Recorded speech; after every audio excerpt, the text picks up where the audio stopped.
Dear friends, next article is the stem. Root system नंतर आपल्याला study करायची आहे शूट सिस्टीम, ज्यामध्ये स्टेम, लीव्ज आणि त्याच्याबरोबर डेव्हलप होणारे इतर पार्ट्स.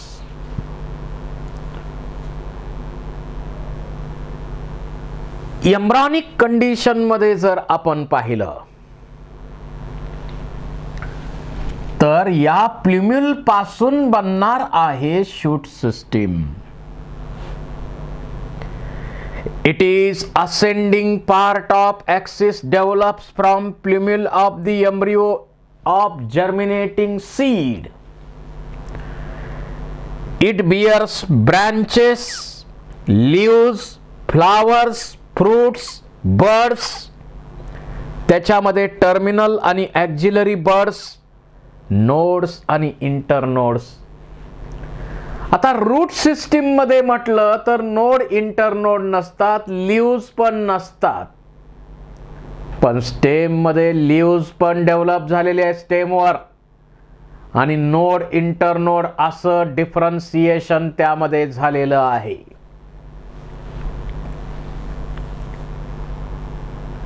हीच आहे शूट सिस्टीम की ज्यामध्ये स्टेम आहे, तिच्या ब्रांचेस आहेत, लीव्स आहेत, फ्लावर्स आहेत, फ्रूट्स आहेत.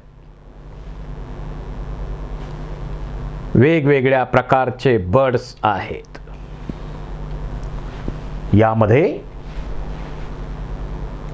शूट सिस्टीम मध्ये स्टेम आहे, त्याच्याबरोबर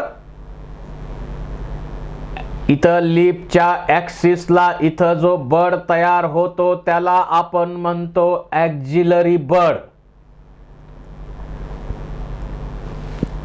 टोकाला तयार होत असेल तर टर्मिनल बर्ड,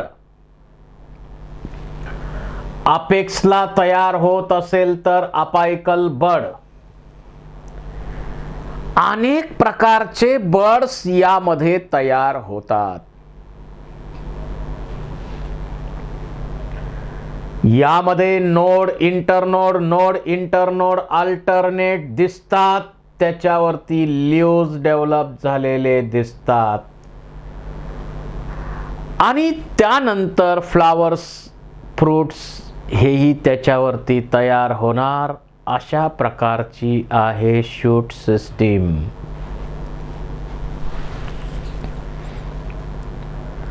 आता नोड म्हणजे असा region, nodes are the regions of the stem where leaves are born. जिथं लीव्स डेव्हलप होतात असा जो रिजन आहे त्याला आपण म्हणतो node. And internodes are portion between two nodes.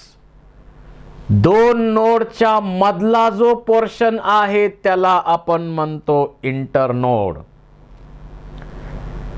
Young stem असेल तर young stem is generally green.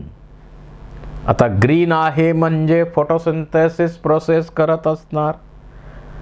Latter often becomes woody and dark brown. Young stem असेल तर ती ग्रीन कलरची होते, नंतर ती डार्क ब्राऊन कलरची होते, वुडी होते ही स्टेम. आता या स्टेमवर वेगवेगळे जे बर्ड्स तयार होतात तेही आपण पाहूया. इथं बर्ड स्केल तयार झालेला दिसतोय आपल्याला. नोड इंटरनोड दिसतायत. या स्टेम वरती एक्सचेंज ऑफ गॅसेस साठी तयार झालेले आहेत लेंटिसेल्स. नोड इंटरनोड दिसतात. त्याच्यानंतर इथं आहे टर्मिनल बर्ड,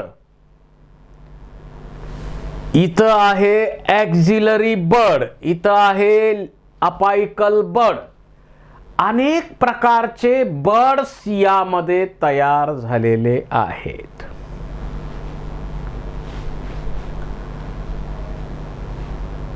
यंग स्टेम जी आहे त्याच्यामध्ये शॉर्ट स्टेम आणि इमॅच्युअर लीव्स पाहायला मिळतात. Birds are generally small but in some they are quite large. Cabbage मध्ये बर्ड एकदम मोठे असतात. Birds found in axis of leaf are called as axillary birds. And when they are found along the sides of stem called as lateral bud. स्टेमच्या साइडला develop होत असतील तर त्यांना म्हणायचं lateral birds. The birds are classified into different types. Vegetative bird. ज्या bird मध्ये growth झाल्यानंतर branches तयार होतात त्यांना आपण व्हेजिटेटिव्ह बर्ड्स म्हणतो. ज्या बर्ड पासून फ्लावर तयार होतं त्याला आपण फ्लोरल बर्ड म्हणतो. So buds are of various types like on the basis of position. Apical bud वरती असेल टोकाला तर, लॅटरल बर्ड साईडला असेल तर, ॲक्झिलरी बर्ड लीपच्या ॲक्सिस मध्ये असेल तर, बल्बिल्स, ॲडव्हान्टिशियस बर्ड्स, असे अनेक प्रकारचे बर्ड्स या स्टेम वरती तयार होतात.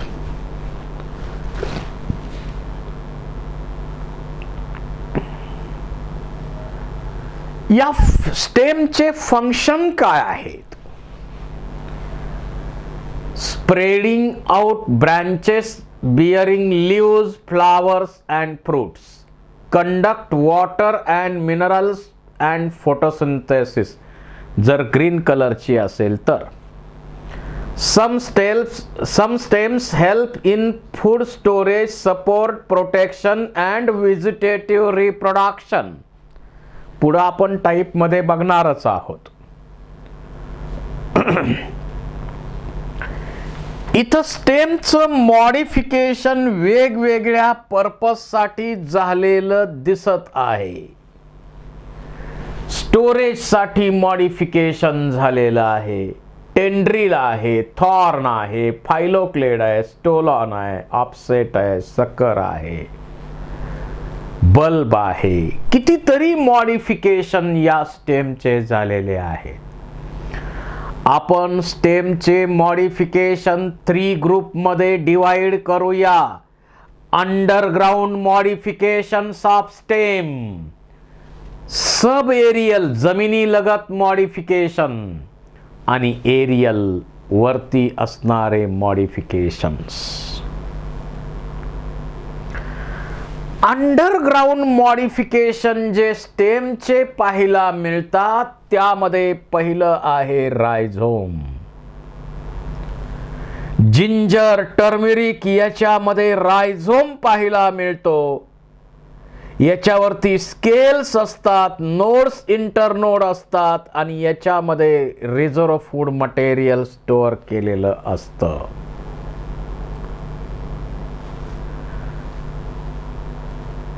त्यानंतर ट्यूबर.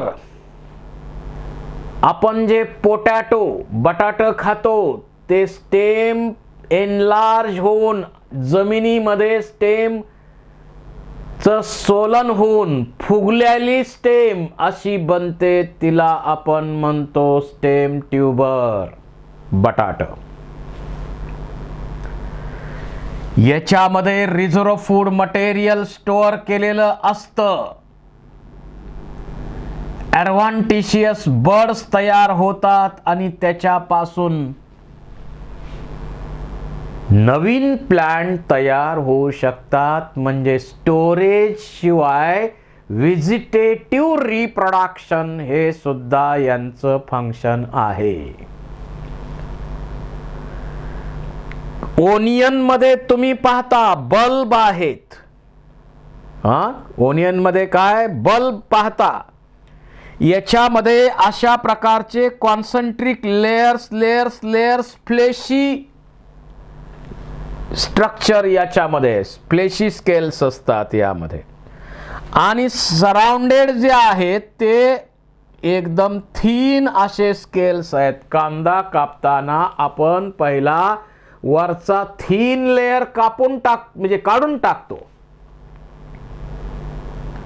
आणि जे फ्लेशी आहेत लेयर्स ते पार्ट इडिबल आहेत.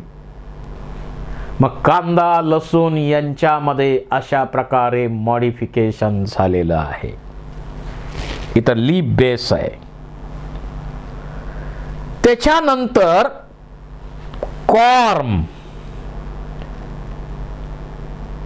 अपराईट आहे. हा कॉर्म सॅफ्रॉन मध्ये म्हणजे केशर आणि आमरोफायलस या प्लांट मध्ये कॉर्म आहे. या सर्वांमध्ये कॉमन कॅरेक्टर्स काय?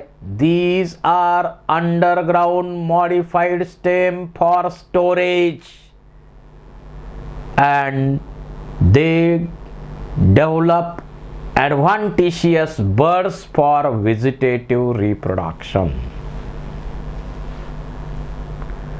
Vegetative reproduction इथं तुम्हाला दिसतंय नोड इंटरनोड दिसतात, स्केली लीव्ज यामध्ये दिसतात.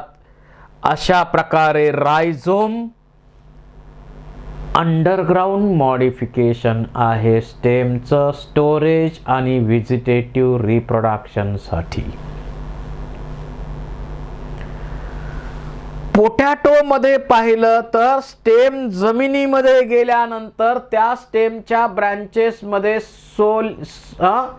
स्वेलिंग्स होतात, फुगतात ते स्टेमचे ब्रँचेस आणि त्यामुळं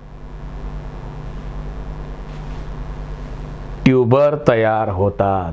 त्यालाच आपण स्टेम ट्यूबर म्हणतो. ज्याच्यामध्ये स्टार्चच्या फॉर्म मध्ये रिझर्व फूड मटेरियल स्टोअर केलेलं असतं आणि मध्ये मध्ये असे डिप्रेशन्स दिसतात. तिथं बर्ड्स आहेत, ॲडव्हान्टेशियस बर्ड्स आहेत. ते बर्ड्स ग्रो होऊन नवीन प्लांट तयार होऊ शकतात.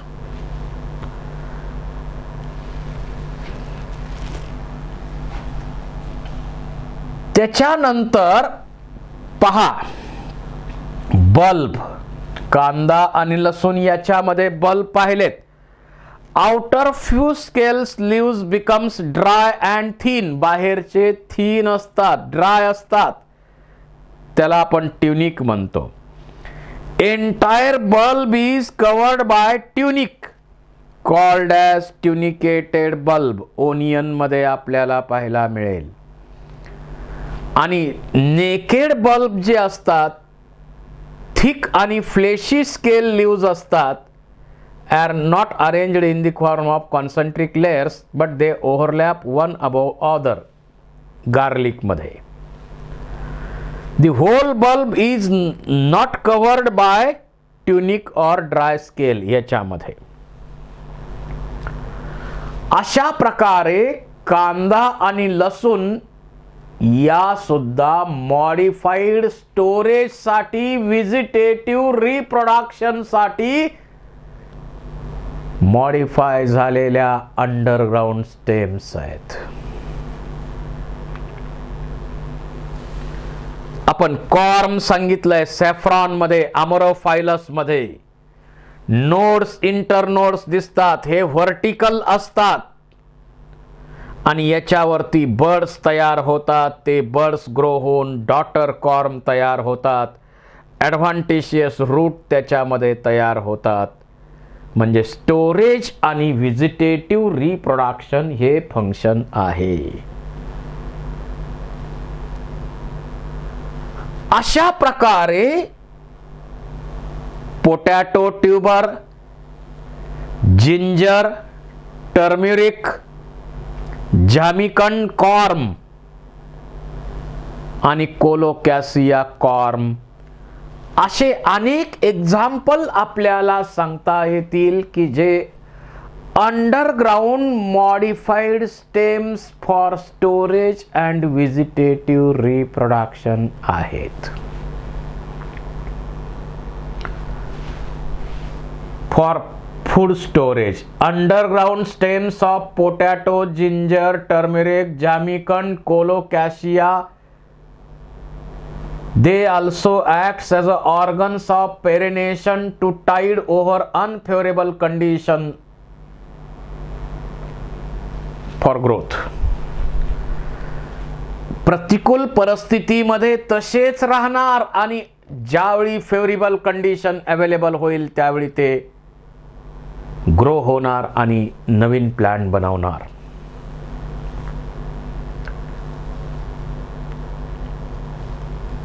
त्याच्यानंतर सब एरियल म्हणजे जमिनी लगत असणारे स्टेमचे मॉडिफिकेशन, त्यामध्ये स्टोलन आहे. स्टेमची ब्रांच जी वीक आहे ती खाली अशी बेंड होणार आणि पुन्हा जिथं जमिनीचा कॉन्टॅक्ट होईल तिथं काय होणार, ॲडव्हान्टेशियस रूट खाली तयार होणार आणि इथं बड तयार होणार आणि त्या बड पासून नवीन प्लांट तयार होईल. स्टोलन, रनर हे अशाच प्रकारचे एक्झाम्पल्स आहेत. So stolon, it is a slender lateral branch that arises from base of main axis of stem. After growing aerially, sometime arch downward to touch the ground. Mint म्हणा, jasmine म्हणा, त्यांच्यामध्ये अशा प्रकारची condition पाहायला मिळेल. त्याच्यानंतर offset जे aquatic pistia सारखे प्लांट आहेत त्यांच्या स्टोलॉनला आपण म्हणतो ऑफसेट. आता रूट कॅप, आपल्या जमिनीवर वाढणाऱ्या प्लांट मध्ये रूट कॅप आहे, पण ॲक्वॅटिक प्लांट मध्ये रूट कॅप नसतात, रूट पॉकेट्स असतात. इकॉर्नियामध्ये जो स्टोलन आहे त्याला पण ऑफसेट असं नाव आहे. त्याचेच फोटोग्राफ इथंही दाखवलेले आहेत. सपोर्ट आणि व्हिजिटेटिव्ह रिप्रोडक्शन हे त्याचं फंक्शन आहे. Offset, it is a lateral branch with short internode and each node bearing a rosette leaves and tough top roots. Aquatic plants like Pistia and Eichhornia.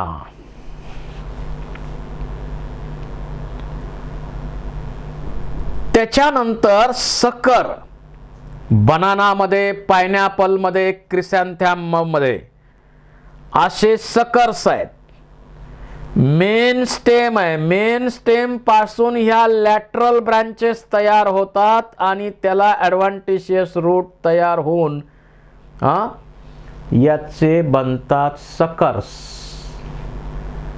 Vegetative reproduction हेच त्याचं main function. It is a lateral branch that originate from basal underground portion of main stem. It grows horizontally beneath the soil and come out obliquely upward, giving rise to leafy shoots. Banana मध्ये, pineapple मध्ये, क्रिसॅन्थॅम मध्ये suckers असतात. असे इथं दिसतात suckers. Banana मध्ये आहे, pineapple मध्ये आहे, क्रिसॅन्थॅम मध्ये हे सकर्स पाहायला मिळतील. रनर, ग्रास मध्ये आपल्याला रनर पाहायला मिळेल. इथं ही जी लॅटरल ब्रांच आहे ती लॅटरल ब्रांच पुढं जाणार आणि जिथं सॉइलचा कॉन्टॅक्ट येतो तिथं ॲडव्हान्टेशियस रूट तयार होतात आणि वरती बड तयार होतो आणि तो बड ग्रो होऊन नवीन प्लांट तयार होतं. पुन्हा पुढं जाणार ब्रांच वीक असल्यामुळं पुन्हा बेंड होणार आणि जिथं सॉइलचा कॉन्टॅक्ट होईल तिथं ॲडव्हान्टेशियस रूट तयार होणार आणि बड वरती तयार होणार, त्यापासून नवीन प्लांट तयार होईल. अशी process repeat repeat repeat repeat repeat होईल आणि नवीन प्लांट मोठ्या प्रमाणावरती व्हेजिटेटिव्ह रिप्रोडक्शनच्या प्रोसेसनं तयार होतील. तर अशा प्रकारची कंडिशन आपल्याला ग्रास आणि स्ट्रॉबेरी मध्ये पाहायला मिळते. So underground stems of some plants like grass and strawberry spread to new niches and when older part dies new plants are formed from the buds. अशा प्रकारे रनर हे सुद्धा सब एरियल मॉडिफिकेशन आहे. त्यानंतर म्हणजे स्टोलॉन आहे, runner आहे, सकर आहे, हे सब एरियल मॉडिफिकेशन स्टडी केल्यानंतर आता आपल्याला स्टडी करायचे आहेत एरियल मॉडिफिकेशन्स ऑफ स्टेम. जमिनीच्या वरती एरियल पार्ट मध्ये जे मॉडिफिकेशन स्टेम मध्ये वेगवेगळ्या पर्पज साठी होतात ते एरियल मॉडिफिकेशन्स. त्यामध्ये स्टेम टेंड्रिल स्लेंडर आहे, spirally coiled structure developed from axillary birds. They helps to climb the plant. Support साठी, अटॅचमेंट साठी, त्या प्लांटनं सपोर्ट साठी टेंड्रिल तयार केलेला आहे. मग कुणी भिंतीला सपोर्ट घेईल, कुणी दुसऱ्या प्लांट वरती सपोर्ट घेईल, कुणाचा तरी सपोर्ट. इथं वेल जे असतात आपल्याकडं, दोडक्याचा वेल, कारल्याचा वेल, हे जे वेल दिसतात आपल्याला त्यांच्यामध्ये टेंड्रिल्स तयार होतात. पहा, गाऊर्ड्स, कुकुंबर, पंपकिन, वॉटरमेलॉन, ग्रेप वाईन यांच्यामध्ये असे वेल तयार होतात. पहा, दोडका, भोपळा, कारलं, त्यानंतर ग्रेप्स, या सर्वांमध्ये जे वेल तयार होतात ते वेल पुढं जात असताना त्यांच्यापासून टेंड्रिल तयार होतात. ते टेंड्रिल घट्ट पकडून ठेवतात. म्हणजे सपोर्टसाठी इथं टेंड्रिल हे मॉडिफिकेशन झालेलं आहे. त्यानंतर थॉर्न्स, जसं बाबळीला काटे असतात, सायट्रस त्याच्यामध्ये पण काटे आहेत, बोगनवेल त्यामध्ये पण काटे आहेत. आपल्या एरियामध्ये मोठ्या प्रमाणात सुबाबळ वाढते. किती काटे असतात त्या सुबाबळीमध्ये. पण इतके सगळे थॉर्न्स कशासाठी डेव्हलप केलेले असतात? प्रोटेक्शन. जे ग्रेझिंग ॲनिमल्स आहेत, पहा, सुबाबळ इतकी सगळी वाढत असते आपल्या एरियामध्ये. ग्रेझिंग ॲनिमल त्या सुबाबळीची पानं खाऊन जगणार, परंतु काटे असल्यामुळं सुबाबळीची पानं खाता येत नाहीत. म्हणजे इथं त्या ग्रेझिंग ॲनिमल पासून प्रोटेक्शन मिळवण्यासाठी असे थॉर्न्स डेव्हलप केलेले आहेत. आता काही मध्ये ट्रान्सपिरेशन रिडक्शन साठी सुद्धा याची मदत होते. फायलोक्लेड, इथं पहा, फायलोक्लेड. It is a green, flat, fleshy, cylindrical stem containing chlorophyll for photosynthesis. Stem becomes fleshy and contains chloroplast. म्हणजे फोटोसिंथेसिस साठी इथं स्टेम मॉडिफाय झालेली आहे. Leaves becomes reduced into spines. त्यामुळं ट्रान्सपिरेशनची प्रोसेस मिनिमाइज करण्याचा प्रयत्न केला. Found in some plants like arid region. Opuntia flat stem आहे आणि इफोर्बिया सिलेंड्रिकल स्टेम. अपुन्शियामध्ये आणि इफोर्बियामध्ये फायलोक्लेड्स आहेत. फायलोक्लेड्स आहेत. कशासाठी मॉडिफाय झालेले आहेत हे? फोटोसिंथेसिसची प्रोसेस करण्यासाठी आणि ट्रान्सपिरेशन मिनिमाइज करण्यासाठी हे स्पाइन स्पाइन स्पाइन स्पाइन दिसतात ते रिड्यूस्ड ल्यूज आहेत. त्याच्यानंतर ॲस्पॅरागस मध्ये क्लॅडोड तयार झाले. स्टेमचं मॉडिफिकेशन होऊन जसं रस्कस ॲक्युलेटस यामध्ये असे क्लॅडोड स्टेमचं मॉडिफिकेशन करून फोटोसिंथेसिसच्या प्रोसेससाठी क्लॅडोड तयार झालेले आहेत.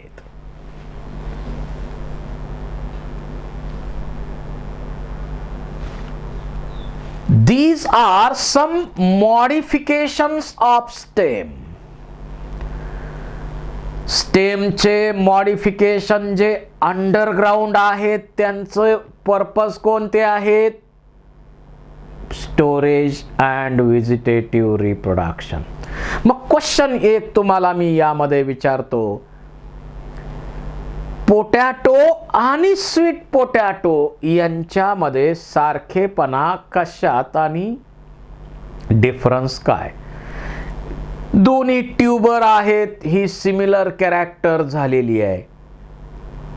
दोन्ही अंडरग्राउंड आहेत, दोन्हीमध्ये स्टोरेज केला जातो फूडचा, दोन्हीमध्ये व्हेजिटेटिव्ह रिप्रोडक्शन साठी बर्ड्स तयार होतात. या सिमिलर कॅरेक्टर आहेत. परंतु पोटॅटो अंडरग्राउंड स्टेम आहे आणि स्वीट पोटॅटो रूट आहे.